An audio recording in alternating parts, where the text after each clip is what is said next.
মইতো ৰাস্তা ফালে আছিলোঁ, আহি চালোঁ ঘৰটো গোটেইখিনি মানে আহি চালোঁ মানে পূৰা জ্বলি গ'ল মানে। জ্বলাৰ পিছত চালোঁ মানে একোৱে বচাব পৰা নাই এইটো, আমি আহিও বচাব পৰা নাই এইটো। তাৰপিছত ঘৰৰ বস্তুটো বহুত আছিলে, বস্তুখিনিতো ভালেমান বস্তু আছিলে, বস্তুটো বহুত জ্বলিলে। তো কেছ টকা আছিলে, কাগজ পত্ৰ একো বচাব পৰা নাই।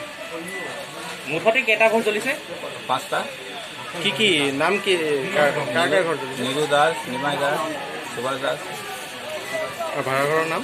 ভাড়াঘৰৰ নামটো এজন আছে ৰুবুল গগৈ, আৰু